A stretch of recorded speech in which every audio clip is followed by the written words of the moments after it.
Okay, so on go. 3, 2, 1, go. Woo! Okay. Welcome to UKSM.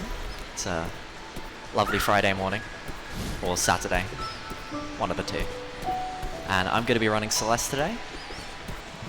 I'm going to be taking it nice and slow. This first section right here is more of a tutorial section, so we just learn how to jump, how to grab onto walls, and how to, well, you do learn how to dash right at the end of that, but thankfully they added a skip cutscene so you don't have to do that. So, the basic movement in this game is the dashing and the jumping and the climbing, things like that. So they're fairly basic techniques. Oh, that's a good start. They're fairly basic techniques, but when you string them together like this, you can do some really cool stuff with it. So I think one of the important things to mention is that when you dash and then jump straight after it, you get like an extended jump. So you can do that in a lot of different places. Also, for the extended jump, if you're holding down and the direction you want to go in, you get like a really, really long directional boost. So that's good. Goes a bit faster. If you guys are looking to do anything like donate money per death, I wouldn't. There's probably going to be a good 100 of those throughout the run, so it's a very difficult game, and if I'm being honest, I'm not up to my best performance at the moment on this game, so we're probably going to see a good few deaths, but if anything, they're fun to watch.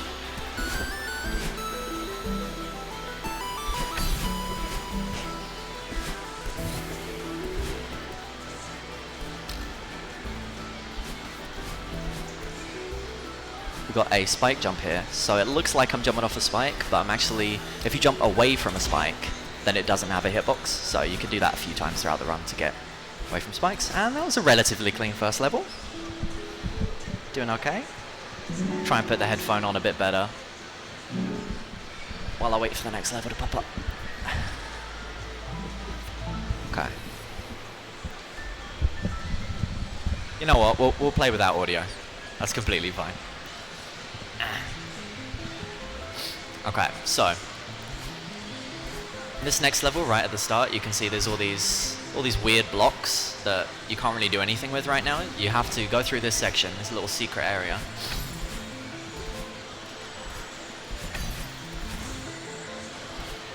Okay, right there, when you skip that cutscene, it changes your position horizontally to go back to the middle of the screen. And if your vertical position is already in the middle of where that block is, it puts you inside the block so you can dash out of it.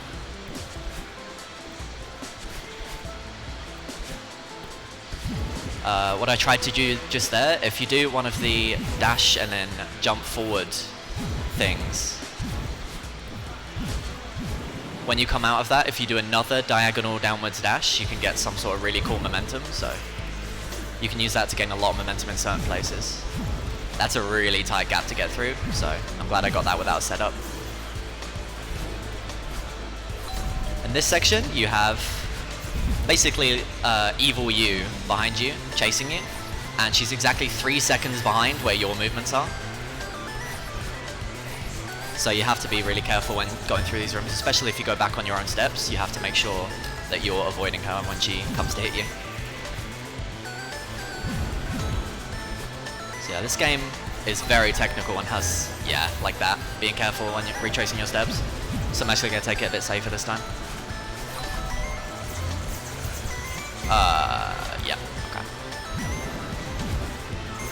There's a little secret way there. Obviously collecting all these coins opens that door so you can get through it. So there's a lot going on in that section, and there's a lot going on throughout the whole game. And if I don't explain stuff as well as I should, then that's because I've really got to focus on this.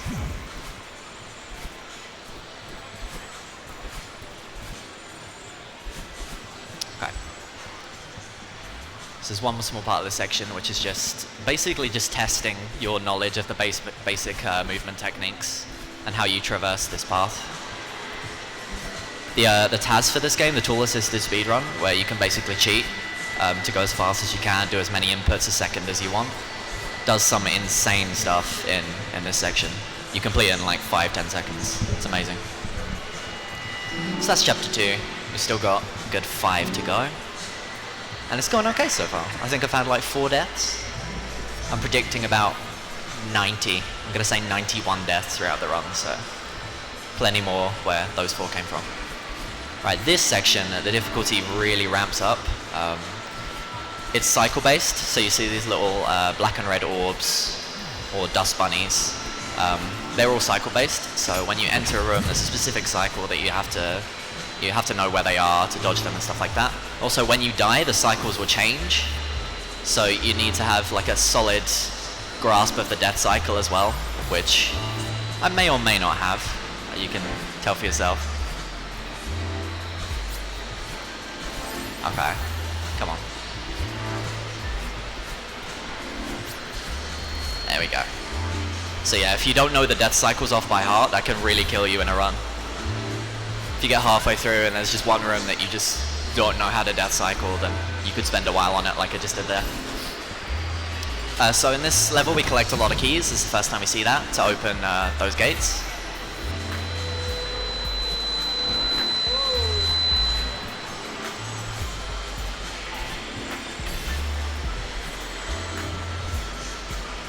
Okay, these little moss things, you can see I'm creating more of this horrible gunky stuff when I touch the walls, so I have to be careful about that.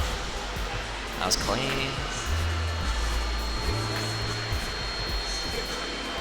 In this section we got these things to bounce on. And we have to collect all these key coins without... Okay. That works. I've never done it like that, but I'll take it. Alright, we get our final key, and then we're into the main body of the level, the fun bit, when we get through this section. So this guy's a hotel manager, and as you can see, his hotel isn't the best of states. So in the story mode, when you come in here, he wants you to clean up his hotel, and he gets you to do it all, and because you're, like, Madeline, the character I'm playing as, is, you know, she's kind of sensitive, and she wants to help people and things like that, so she really wants to help to fix the hotel. So what we're going to do now is we're going to go through these paths and help clean up the hotel. So there's 3 types of debris, I guess. There's like the purple blocks, the green blocks, and the bluish blocks. And each section that we do clears one of them. And the sections are laid out partly because we clear out blocks on the next 2 paths. That's a spike, not a spike jump, by the way. We clear out blocks from the next 2 paths that would slow us down, so it's just the fastest way to get through the sections. But also, when you leave these sections, you've got to go talk to the hotel manager again. So we want him to be really close to us when we leave that section, and he's always in a set position after you do a few sections.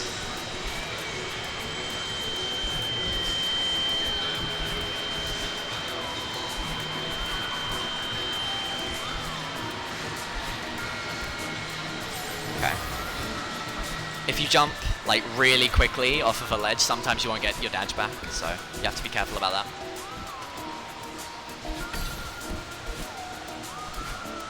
But yeah, at a top level, this game just flows so well, and it really looks good.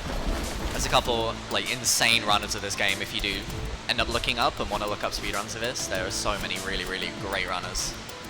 And they make the movement look flawless. It's amazing.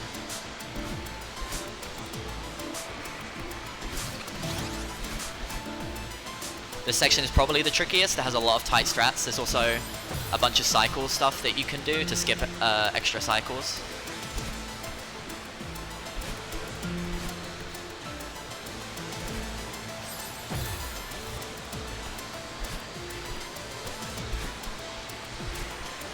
Okay. So we've hit all 3 buttons, which means that we can go and speak to the hotel manager and get this key for the next section.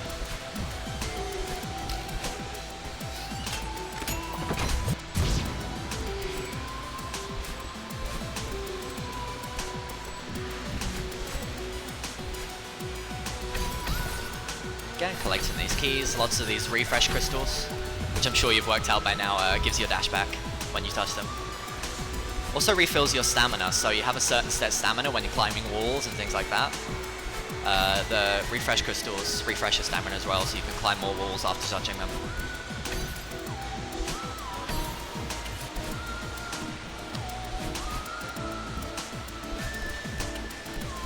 Okay, there's a cool strat here where you go through this room super quickly. There we go, cool. So that was one of the strats when this game first came out and people were learning how to play this. That was like crazy that you could do that movement and get through that room. And it's so clean as well, it's just 4 of those same moves in a row.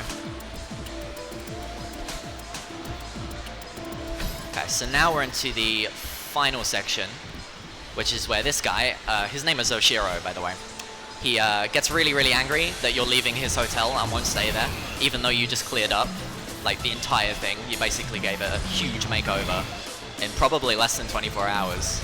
Like, yeah, 5 minutes, wow. So we gave it a massive makeover, and he still wants us to stay at the hotel because I guess he's just lonely and needs people. Which is kind of sad if you think about it, but he gets really angry, so now he's chasing us and we have to avoid him. So he locks on to your horizontal position every few seconds, and then he'll just dive at you from there. So, you know, you can see in your peripheral vision on the left side, you can see where he's going to come from to avoid him. But, oh, nice. But we have, you know, obviously set strategies to get through the rooms, so we know exactly where he's going to be at any one point. That was too close. I'm retrying at the start of that room because I know I mentioned the cycles earlier on and how death cycles are less preferable, but in this specific room, the death cycle for me is just easier to get through, so because there are so many dust bunnies and you also have to worry about Oshiro attacking you throughout the level, so.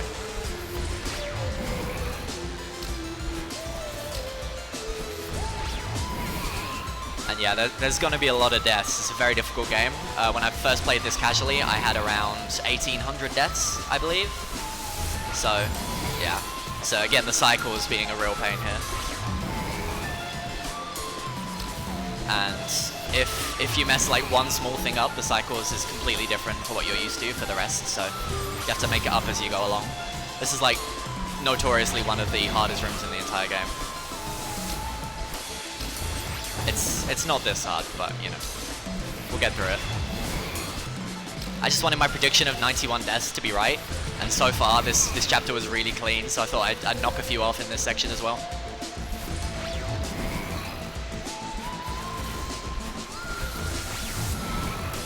Ah, I thought I could crouch underneath! That was so close! I think I've been here for like a minute and a half. I mean, it's a nice section. It's pretty, you got the background, the sky turning to orange.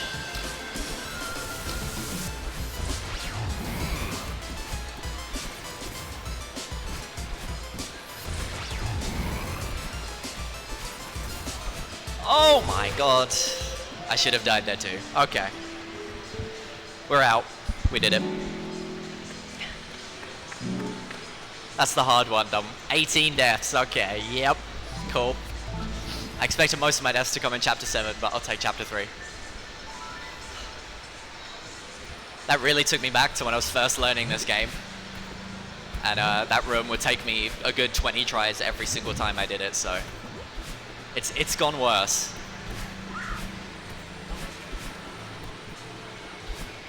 Alright, so Chapter 4, we got a new chapter to think about. This chapter, the main mechanic here is the wind. So the wind, for the most part, is going to be pushing you backwards to make your movement different. It's not necessarily harder if you know what you're doing, but it's at least different, you know, so that's the main gimmick of this section. You can use the momentum of the clouds in really, really cool ways.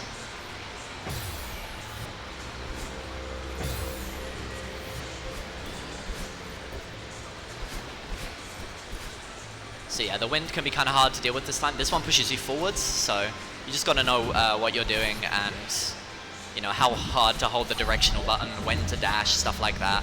But you actually keep the same speed when you're dashing inside the wind than if you're dashing in a section with no wind, so.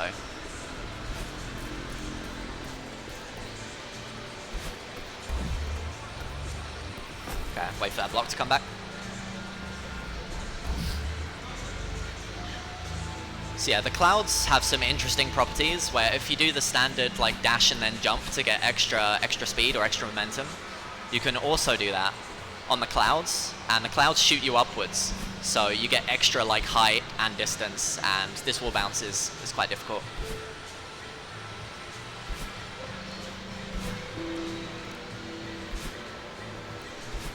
Yeah, this is really tight. You know what? Let's take the safe way here. Okay, cool.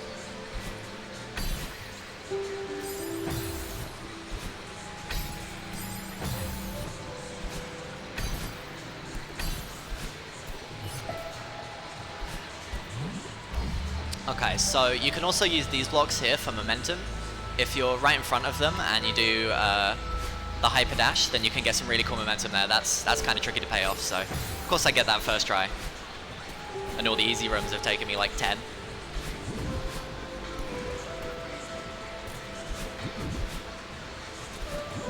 We also have these blue bubbles, which just shoot you in any direction that you choose. Where you can shoot in the like eight cardinal directions, I think they're called. Okay, cool. So you can skip those blocks if you do some cool movement there. Skip that block on the left by using the cloud's momentum.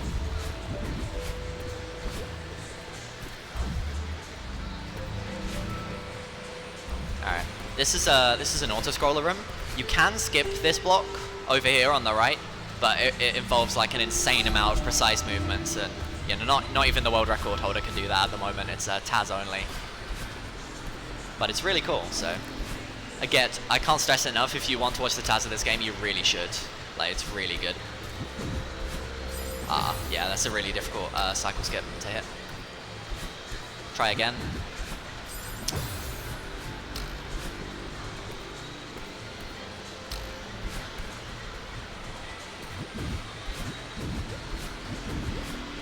Okay, that'll do.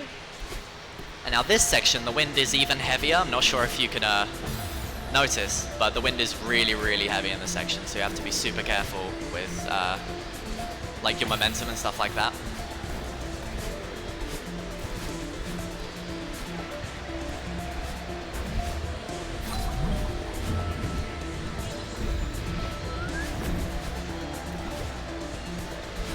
Oh, also, we have snowballs.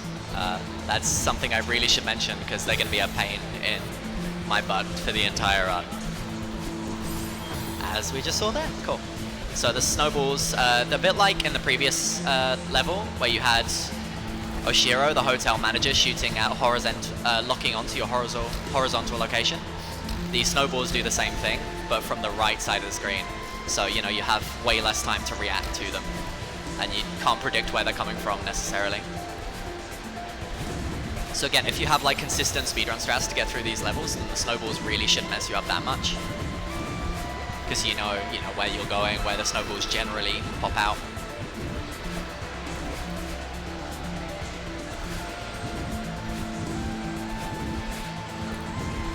And that is chapter 4 done. So, we're not even halfway through the run yet. We have done chapter 4, and we only do the 7 chapters in the game. But the last 3 chapters are by far the longest ones. Well, I might be able to finish them in less time than I finished chapter 3, if they go well, but we'll see. But yeah, this is one of my favorites levels, especially when I first started playing this game, because there's so many really cool, interesting things you can do. Like, these red bubbles shoot you like infinitely in any direction you want. This is damn it, didn't get my dash back. This is quite a difficult trick to do as well. We'll see if I can get it. Cool, got through that. Alright, so that skips having to go all the way to the left, like 3 or 4 screens, and hit a red bubble that infinitely goes all the way back to the right. Like back through the 3 screens and then through that section, so you can skip that. So I got the key early. That probably saves like a good 10 to 15 seconds, so it's really important to get that in the speedrun. There's also one later on that I'm going to be going for, which saves probably about a minute and a half having to skip 2 keys, so it's really, really useful to go for. You can see these platforms. Every time you dash, these guys move, so We use that to advantage a lot. In here, instead of getting a key, we're just going to secretly avoid it. There's a little secret bubble hidden just there that the devs put in, so that's pretty cool. It's actually required to get 100% in the game, because you need to carry a key to open up a section later on to get one of the collectibles. Okay, cool. Got through that section pretty cleanly. But yeah, this section really ramps up in difficulty later on as well, because we encounter a type of enemy. There aren't a lot of enemies throughout this game. In the last level, I guess there were snowballs, but aside from that, there weren't that many enemies. You're about to see enemies with the best AI ever. This is how you control them. This section here just sort of gives you like an insight of how they move and like how fast they can be. These guys do that like when you're not controlling them, and they really fly into you. So you're gonna see a good few examples of that, I'm sure. If I can get 18 deaths in Chapter 3, then I'm sure I can die a few times to these guys in Chapter 5. So again, we're seeing our evil self. I'm not gonna ruin more of the story to do with evil self. If you want to buy the game, please go ahead. It really is like a really good game. So all these little spiky things that you've obviously got to avoid. And here we are. This is the enemy. He'll be chasing us in each room that we go into from now on. And his AI just locks onto you really well. So he knows exactly where you're going to be and always charges into you. So you have to be really fast and careful to get through it. And in some of these rooms, there is backtracking as well. So you can't just like really speed away from it. Okay. So as well as, you know, introducing these really good AI'd enemies, they still have these key coins. So they'll always like chunk up 1 or 2 different mechanics at the same time in the same place. I've always found that like a really good feature. They don't just leave the mechanics, they keep adding them like throughout the chapters and just adding more and more. So I got through that section without dying to the AI, which is pretty impressive, but I died like once or twice. Not as much as I thought I might after how the rest of the run's been. Okay, so this big section right here, this is huge. This whole section is absolutely huge. You're meant to get a red bubble all the way on the right side and go back like 3 screens. But instead, I'm gonna do what we call a reverse dash jump, which is that. Oh, nice. Okay, just got there. So you do the dash and then jump to get the extra speed, but you can also reverse it. So if you start your dash in one direction and then change directionals in the middle of the dash to the other direction, you can shoot off in that direction with the extra dash jump momentum. So that's a really difficult one to pull off, and I'm happy I got that.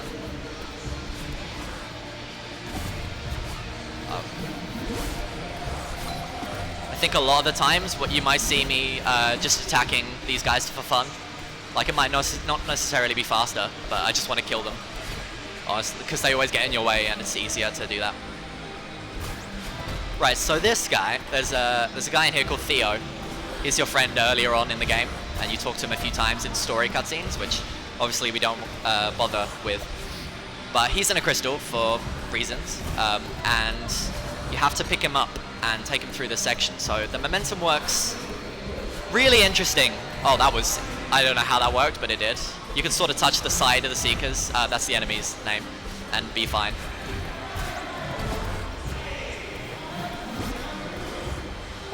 Yeah, so I was taking my time there to kill that guy. Yeah, the momentum works kind of the same as when you're normally doing your dash jumps, but you have to pick Theo up before doing your move, so.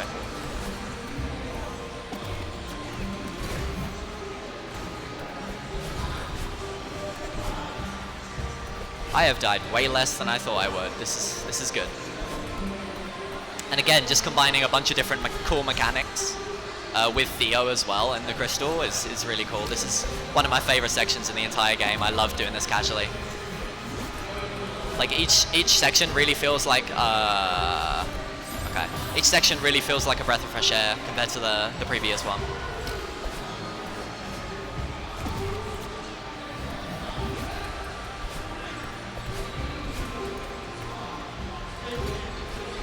Okay, this little room here, shockwaves get sent out like throughout the level. If you dash just after the shockwave, then it doesn't really affect you. So the goal here is to time your dashes like as the shockwave hits you.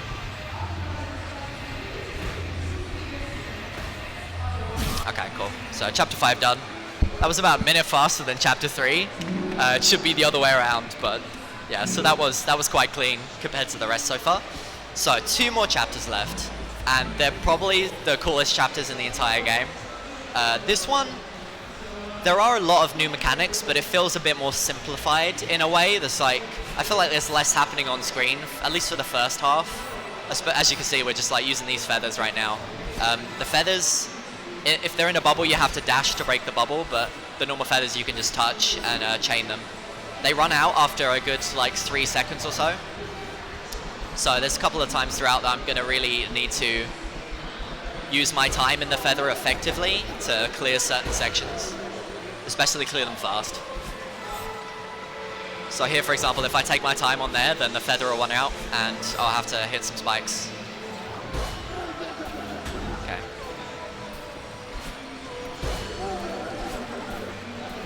And we also have these blocks, which have been affectionately named Kevin blocks, because a guy called Kevin did the voice acting for them. So we just call them Kevin blocks. And you can also get these blocks. Oh, so you dash them on either of their 4 sides, and they will go infinitely into that side until it hits a wall. So yeah, the guy called Kevin who did the sound for these blocks. You can also get these blocks underwater. So he did the voice acting for that, and he just put his head in a bucket of water and just gargled and made the sounds. So that's a really cool Twitch clip to watch.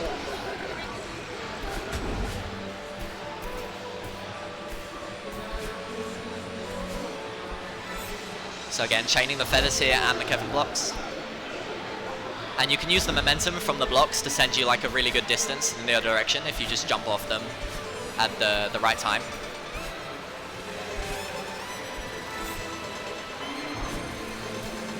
And now we have these pinballs. So you hit those, and just like in a pinball machine, they send you in the direction like opposite to where you hit them. So they're crucial to going fast in some of these sections, using those effectively. In other sections, we just sort of ignore them completely and just go straight past them because we have so many like different speed tech to our advantage. There's also a lot of different routes you can take in this level, like the upper and lower routes and stuff like that. But speedrunners obviously have a certain way that they've found out is faster.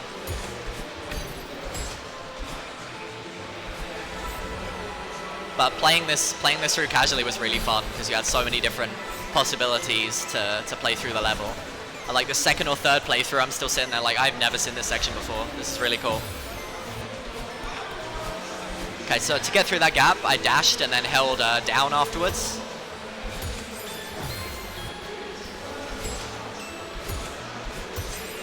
Okay.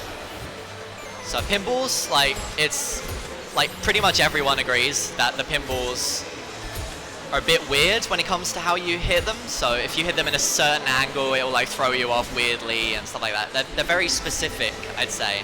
So not necessarily random, but really, really specific to get down.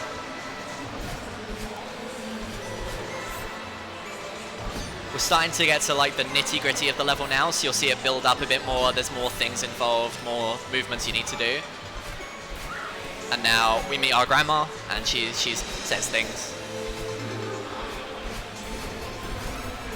I mean, who listens to their grandma nowadays? It's 21st century. Right, this section here has a good few shortcuts you can do, which you should see me do here. This one, you just hug against the wall and then straight down. This, okay, we're skipping that one. And this one, I always land on that wall just to get a checkpoint here because this one is really difficult to do, so slides straight through that gap called. So yeah, 3 little precise shortcuts. You can go from the top of that section all the way to the bottom without hitting one of the checkpoints, and you have to redo that entire section. So yeah, I'm careful and take the checkpoints there. And now we get to another one of like the really coolest parts of the run, where as you can see this hair sort of stuff we have on the right, these spikes, that's our evil selves. Like she is now really evil. So We're about to see her here, see how evil she is, and now we have a boss fight. So there aren't a lot of boss fights in this game, really. If they are, they're against this this character here. And in the previous one, she was chasing us, like 3 seconds behind in Chapter 2. This time, we're chasing her and attacking her. She has 2 different, like, weapons she uses, these lasers, and also the balls that she can shoot out. She has some nice balls, and yeah, this is really difficult to get through, but it's going pretty well so far. You can see the falling platforms come down every time I hit her. Different platforms will fall down. And also, she always throws you off in the same the direction you hit her. So I know where she's going to throw me off, so I can retaliate immediately by dashing back in the forward direction. Well, most of the time in the forward direction, because it's a speed run and we're trying to get to the end of the level nice and quickly.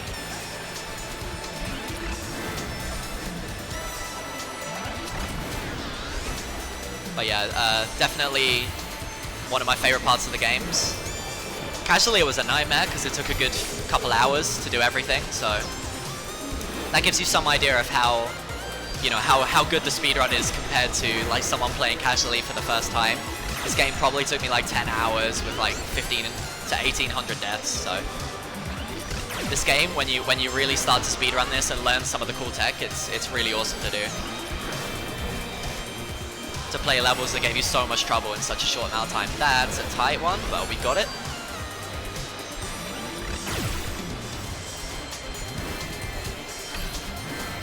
Also worth noting, I'm assuming you can hear the audio. The audio is really good, so this is probably one of my favorite tracks in the entire game during this boss fight. It's a really good climax to basically the whole game.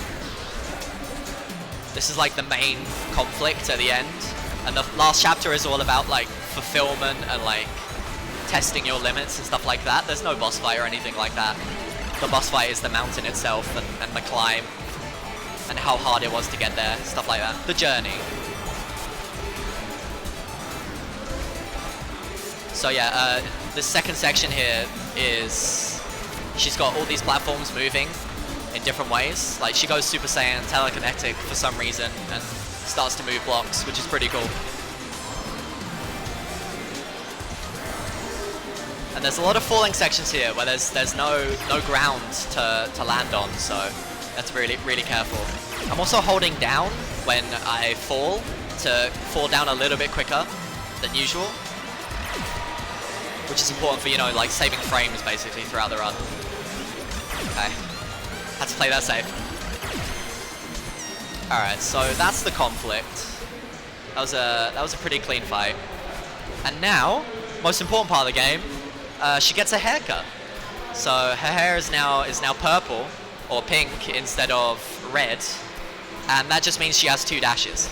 So you may have noticed the hair color change throughout the run whenever Madeline does a dash. Now we have 2 dashes, so it starts at pink, and if you use 1 dash it goes to red, use the second dash it goes to blue. Okay, so that was a really clean chapter. We have one more epic long chapter to go. Thank you. Thanks for the claps, I appreciate it. And now we have 2 dashes. The level design is definitely geared towards that, so there are so many opportunities here for you to use like your 2 dashes effectively. And you really have to use 2 dashes to get through most of these sections, obviously. So there are some really cool things you can do with these 2 dashes to like line up momentum things and stuff like that. So this chapter as a whole is, well, the world record does it in about 8 minutes, so it is the longest chapter in the entire game. And it's basically a culmination of every chapter in the game so far. So this section is sort of reminiscent of the previous one I just did, like sort of grassland, the spikes, although they're blue and not purple because we've resolved the conflict, you know, stuff like that. So that's basically chapter 6's section, and now we go through chapter 1, chapter 2, up to chapter 5 before doing the final climb. So this is chapter 1's section of the summit, and you can see a lot of the mechanics from the first chapter of the game come back. So these moving platforms to give you momentum and stuff like that. And it's really cool because you get all these mechanics back from previous chapters, but you also have the 2 dashes. So you can use these to get through these sections, and it just shows a different way to interact with the mechanics that you're given, which I think is really, really cool. And they've definitely built up this game to work really, really well with the second dash.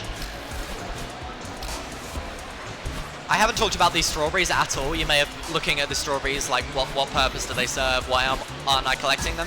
They're just collectibles. Like casually when you play the game for the first time, when you finish the 2nd chapter, I believe, it gives you a little note. It just says strawberries don't do anything. They're just to impress your friends. So like they tell you that they don't do anything. So everyone who's just sitting there like frustrated because they died so much collecting all the strawberries, like just letting them know you can finish the game without them, and it's okay. Obviously, as a massive 100% collectible sort of person, collecting the strawberries was a big challenge for me, but they are really fun to do. What's not fun to do is the golden strawberries, which is completing one of these chapters deathless. Yeah, they're really difficult to do. As you can see, I've died. Sure, that worked. I've died quite a few times throughout this run, and yeah, you have to do them deathless to get the golden strawberry, which is obviously difficult.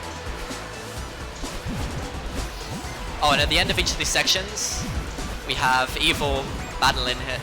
Evil Madeline, which has been coined as Battling, which I kind of like. It's quite catchy, makes sense. She throws you up and helps you at the end of each of these sections, which is cool. Because you sort of linked together. That's what the whole 2 dash thing was about, like you and Madeline are now more connected, stuff like that, you make up, and now you're combining your powers, which is why you have 2 dashes. This section is really difficult, it has a lot of really tight things, like this section here, get through those, that went well. It has some of the longest rooms in the game, and you can do some really weird stuff with your dashes here to go super fast.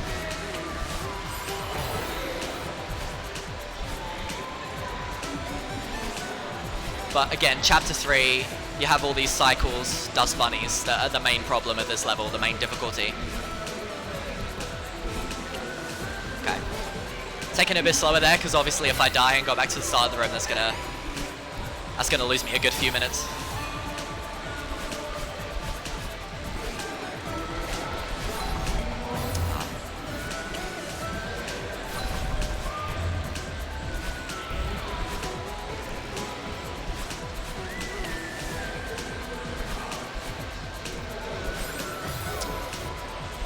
In this section coming up, we actually take sort of the shortcut section, or the one with the strawberry in it, which usually we don't go into any of the strawberry rooms because they're just added rooms, but it's actually faster to go through that rooming with the strawberry in it.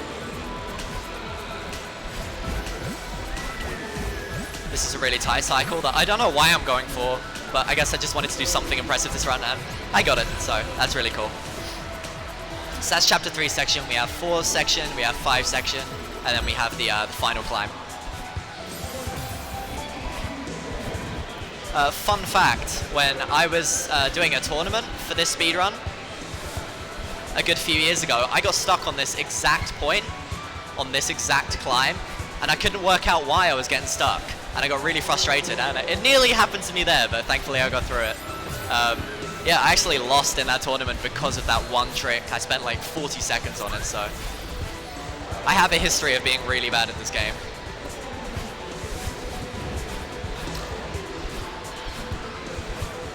So yeah, chapter 4 section, we've got the wind, we got the snowballs, which can be a real pain. This next section, I'm going to do something, well, when I get there, we're going to do something called an auto-scroller skip. So we're skipping a really slow section of snowballs, man. Skipping a really slow section of the game. Okay, I thought I was dead there. I thought I was dead there too. Okay, cool. So this is the auto-scroller skip. So this block, you're meant to be able to carry to the entire, right to the end of the level. But instead, I'm going to do that, get an extended dash, get my 2 bashes back, and then this little wall jump there. So that's probably one of the toughest tricks I'm going to be going for the entire run, and managed to get it quite quickly, so that's good. This one, just take your time. Little auto-scroller gets to the top. This is one of my favorite rooms in the entire game, because of the way it flows. Alright, cool. This one, the idea here is to use these arrow blocks, but I'm just going to skip basically all of them to get up here.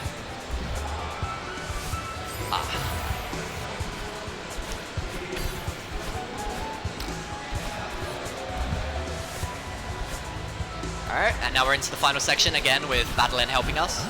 So the key here is you can go a bit slower, but the key here is to use your dashes, like as soon as you get out of Madeline's help here, to get to the next Madeline orb, to progress up the level. And you have to touch Madeline at all those points to progress up that level. So this is the Chapter 5 section. It has a lot of really, really cool, precise tricks throughout this section. I'm going to see how many I get without getting stuck and dying. That's a really cool one. So using the momentum from the previous room, carrying you into that room. That's a cool one as well.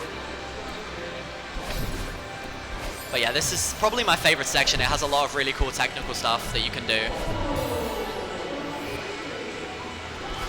So again, like when you enter and you can carry the momentum from the previous screen. So some screens I might like go back a screen just so I can re-enter the room the way that I want to. So here, you've got to hold the jump button at the top, at the very top of this, and then tap it when you get to the next wall. So it's quite a difficult trick. Shouldn't take me that long. Okay, cool. And then 2 dashes, and that allows you to get that key. So usually you'd have to go down that bottom section there and ride a red bubble all the way up to get that key. So again, just like Chapter 5 earlier on, there's little sections you can skip,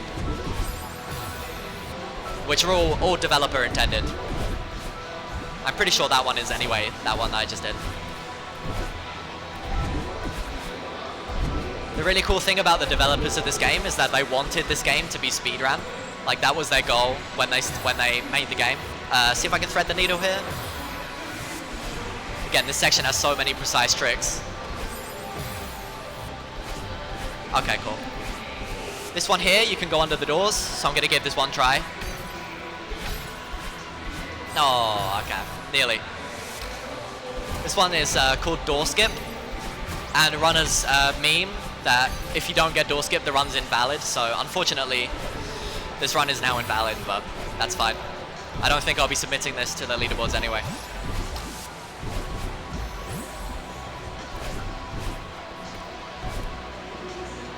Again, using Madeline's help. So we also, along with all the chained mechanics that they do, they also have like that mechanic of Madeline helping you through the sections now, so they can chain that as well. So there's some really, really cool stuff you can do.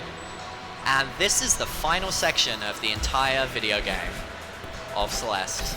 So this is a cool mountain. You get so many refresh crystals here, and the goal is that you'll get, like right now, we need to get a lot of height, because we just went back through all the chapters. In the story mode, you get knocked down right to the bottom after the conflict. So yeah, now we're going through all the chapters again, and for this top part, it's like there's a lot of height to be gained, so loads of refresh crystals. We have wind pushing us downwards now instead of left and right, so this is the downwind section. We also have an upwind section coming up, and these spikes, we're not going to see it unless I mess up, but these spikes you can actually jump off of. It's like frame perfect, but you can jump off them and get a spike jump because of the downwind, something like that. So it's really, really weird how they work. And these flags that I'm hitting are checkpoints, because as you can see, I'm not really screen transitioning much, which is usually where they store checkpoints for you. So they give you a bunch of flag checkpoints throughout this to get through it. So I'm now on 19 out of 30. And there's a little countdown people do in Twitch chat sometimes. When runners are on top runs, they'll just count down the flags. And you actually skip a good, like, 10 of the checkpoints. So it's cool to see, like, new people show up in chat and get ready to prepare to write the number 13 in Twitch chat, and they just skip the flag completely, and everyone else writes 12, and they're, like, confused. Alright, that's a spike. This and the flag after it are 2 of the hardest flags in the entire section to not die on. Okay, got through that one. Oh, this is the upwind section, by the way. You can see the wind is going upwards instead of downwards. So again, movement works really, really differently. You fall a lot slower in the upwind section, as you would expect. Okay. This section's really cool, just a bunch of dashes to avoid these spikes. I really enjoy the sections where you have these spikes and there's no floor to land on. And you're just chaining these refresh crystals and dashes forever. It's really, really awesome. Okay, this is loads of small gaps here to dash through. This definitely took like the most time for me casually to get through, but there we go, second try. And they're even sprinkling in like clouds and stuff like that from different chapters. You'll see different mechanics come back in this chapter. So 6 flags to go. Now we get some feathers for the final climb, just to add, you know, a bit of height more to make it sound like you are really, really like high up in this mountain. We don't have to touch that flag checkpoint because we screen transitioned. So you get a checkpoint anyway.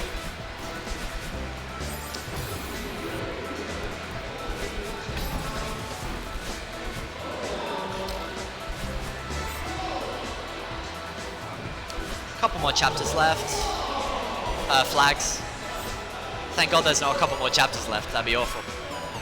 Although, there is technically a chapter 8, but it's not in the 80% speedrun. There's also going to be a chapter 9 out as DLC fairly soon, we hope. So just a couple flags left now.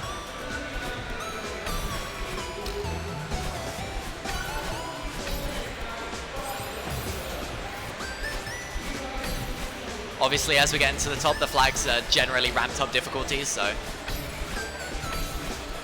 That's like one of the only points in the game up to this point where you're required to do the wall jump. Where you dash upwards and then jump off the wall and get like a boost in the opposite direction. That's one of the only points in the entire game so far where you have to do that. And that's time, by the way.